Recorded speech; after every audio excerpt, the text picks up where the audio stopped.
హల్లెలూయా. ప్రియ దేవుని సంగమా సమాజమా, మీ అందరికీ ప్రభువైన యేసుక్రీస్తు వారి నామమున శుభాభివందనాలు తెలియపరుస్తున్నాము. బాగున్నారా నా ప్రియ దేవుని జనాంగమా? మంచిది. ఈ సమయంలో దేవుని వాక్యాన్ని చూద్దాం. మత్తయి సువార్త 24వ అధ్యాయము, మత్తయి సువార్త 24వ అధ్యాయము 37వ వచనం. నోవాహు దినములలో ఎలాగుండెనో మనుష్య కుమారుని రాకడయు అలాగే ఉండును. నోవాహు దినములలో ఎలాగుండునో మనుష్య కుమారుడు రాకడయు కూడా అలాగే ఉండునని ప్రభువుని యేసుక్రీస్తు వారు ఆయన జీవించిన దినాలలో మరి పరిశుద్ధ గ్రంథంలో రాసినట్లుగా మనం చూస్తూ ఉన్నాం. నా ప్రియ దేవుని జనాంగమా, నోవాహు దినాల్లో ప్రజలు ఎలా ఉన్నారు? తినుచున్నారు, త్రాగుచున్నారు, విచ్చలవిడిగా పాపం చేస్తూ, దేవుని పట్ల భయము లేక, దేవుడంటే భక్తి లేక, పైనున్న ఆ దేవుని యందు వాళ్ళు కిందున్న ఈ జనము భయభక్తులు కలిగి ఉండకుండా వీళ్ళకి నచ్చినట్లుగా విపరీతమైన పాపము వీళ్ళు చేస్తూ ఉన్నారు. నోవాహు భార్య, నోవాహు ముగ్గురు కుమారులు, నోవాహు ముగ్గురు కుమార్తె కోడళ్ళు. కనుక నా ప్రియ దేవుని బిడ్డలారా, ఈ జనము మాత్రమే, ఈ కుటుంబం మాత్రమే మరి నోవాహు కట్టిన ఆ ఓడలో రాగలిగారు, ప్రవేశించగలిగారు. కారణాన్ని బట్టి మనం గమనిస్తే నోవాహు దినాలలో ప్రజలు విచ్చలవిడిగా పాపంలో ఉన్నారు.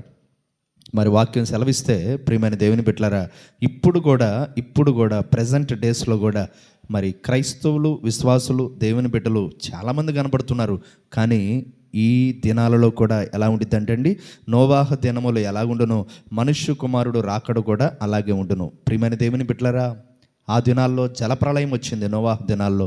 ఈ దినాల్లో మరి నోవాహు దినాల్లో లాగే మరి ప్రజలందరూ కూడా తినుచు, త్రాగుచు, విచ్చలవిడిగా పాపం చేస్తూ, వివాహాలు జరుపుకుంటూ, మేడలు మిద్దులు కట్టుకుంటూ, దేవుని పట్ల భయము లేక, దేవుడంటే భక్తి లేక, ప్రియమైన దేవుని బిడ్డలారా, దేవుణ్ణి కూడా ప్రక్కన పెట్టేసి మరి నచ్చినట్లుగా బ్రతుకుతున్న దినాల్లో మనం చూస్తూ ఉన్నాం. చాలామందికి భక్తి మీద శ్రద్ధ లేదు, వాక్యం మీద నిర్లక్ష్యం కలిగి ఉన్నట్టుగా బ్రతుకుతున్నారు. ఆదివారం మందిరానికి క్రమంగా రాకుండా ప్రియమైన దేవుని బిడ్డలారా క్రమము తప్పుతున్నారు.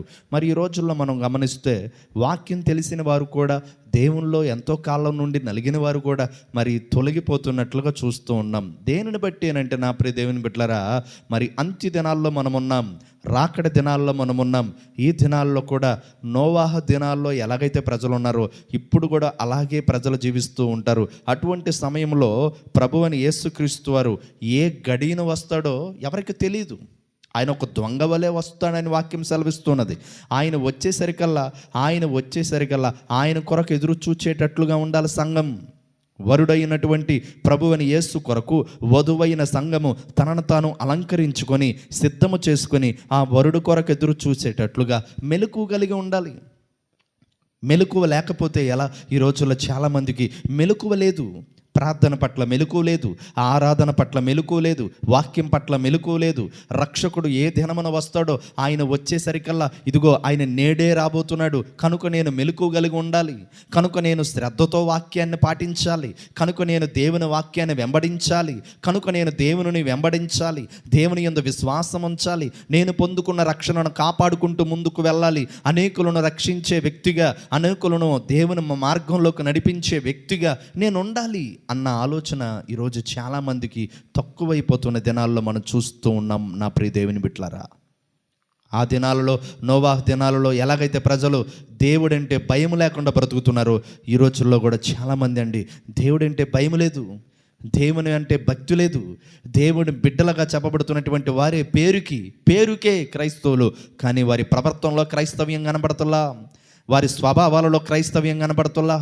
ప్రియమైన దేవుని బిడ్డలారా, నేను ఎవరిని విమర్శించట్లేదు, వాక్యం చెప్తున్నాను. మనము ఎంతటి వారమైనా సరే మనకు దేవుడంటే భయం ఉండాలండి, మనకు దేవుని మీద భక్తి ఉండాలి. ఆ భక్తి మనుషులకు మెచ్చుకునే భక్తి కాదు మనకు కావాల్సింది. మన భక్తిని చూసి దేవుడు మెచ్చుకోవాలి, మన భక్తిని చూసి దేవుడికి సంతోషాన్ని రావాలి. మనుషులను మెప్పించే భక్తి, మనుషులను మెప్పించే ఆరాధన, మనుషులను మెప్పించే మాటలు ఇది కాదు నా ప్రియ దేవుని బిడ్డలారా. మన భక్తి జీవితాన్ని బట్టి దేవుడు మెచ్చుకోవాలి. ఇదిగో దేవుడు మెచ్చుకున్నాడు మోషేను, ఇతడు నాకు నమ్మకమైన స్వభావం కలిగిన వాడని మోషే గురించి దేవుడు చెప్పాడు. దావీదు గురించి ఇతడు నా ఇష్టానుసారుడు అని చెప్పాడు. యోబు గురించి యోబు వంటి మనుషుడు మరొకడు లేడు ఊజు దేశంలో అని యోబు గురించి దేవుడు స్టేట్మెంట్ ఇచ్చాడు. నా ప్రియ దేవుని బిడ్డలారా, మీరు ఏ ఊరిలో ఉన్నారో, ఏ గ్రామంలో ఉన్నారో, ఏ ప్రాంతంలో ఉన్నారో నాకు తెలీదు. మరి మీ గురించి దేవుడు ఏ స్టేట్మెంట్ ఇస్తాడు ఒక రోజున? మీ గురించి దేవుడు ఏ సాక్ష్యం ఇస్తాడు ఒక రోజున? నీవున్న వీధిలో నీ సాక్ష్యం ఎలా ఉంది? కోపిష్టోడా నీ సాక్ష్యం ఉందా? నీవున్న ఇంటిలో నీ సాక్ష్యం ఎలా ఉంది? మాట అంటే పడని భర్తవనా నీ సాక్ష్యం? నీవు వెళ్ళే సంఘంలో నీ సాక్ష్యం ఎలా ఉంది? ప్రియమైన దేవుని బిడ్డ, నువ్వు మొండోడువనా? నా ప్రియ దేవుని జనాంగమా, నీ మందిరంలోనే నీకు సాక్ష్యం లేదు, నీ ఇంటిలో నీకు సాక్ష్యం లేదు, నీ ఊరిలో నీకు సాక్ష్యం లేదు. సాక్ష్యం లేని క్రైస్తవ్యం ఏ క్రైస్తవ్యం అది? సాక్ష్యం లేని విశ్వాస జీవితం ఏం విశ్వాస జీవితం అది? ఈ భూమి మీద నువ్వు నేను ఉండగా మనకంటూ ఒక సాక్ష్యాన్ని మనం సంపాదించుకోవాలి కదా. మన ఇంటిలో మనకు సాక్ష్యం, మన వీధిలో మనకు సాక్ష్యం, మనం వెళ్ళిన మందిరములో మనకంటూ ఒక సాక్ష్యాన్ని కలిగి మనం ఉండాలి. సాక్ష్యం లేకపోతే నిత్యత్వానికి వెళ్ళగలమా? సాక్ష్యం లేకుండా పరలోకానికి వెళ్ళగలమా? సాక్ష్యం లేకుండా పరలోక రాజ్యంలోకి మనం ప్రవేశించగలమా? అందుకే దేవుడు మాట్లాడుతున్నాడు. నోవాహ్ దినాల్లో ఆ ప్రజలందరికీ సాక్ష్యం లేదు, కానీ నోవాహ్ కుటుంబానికి ఒక సాక్ష్యం ఉంది. నోవాహు నీతిపరుడండి, నోవాహు నిందారహితుడు, నోవాహు దేవునితో కూడా నడిచినవాడు, నోవాహు దేవుని పట్ల భయం కలిగినవాడు, నోవాహు దేవుని మీద భక్తి కలిగినవాడని నోవాహుకు ఒక సాక్ష్యం ఉంది. నీకుందా సాక్ష్యం? How it is your test money in your life? ఏది నీ టెస్ట్ మనీ? ప్రియమైన దేవుని బిడ్డ, ఈ మాటలు దేవుడు దీవించి ఆశీర్వదించును గాక. ఆమేన్.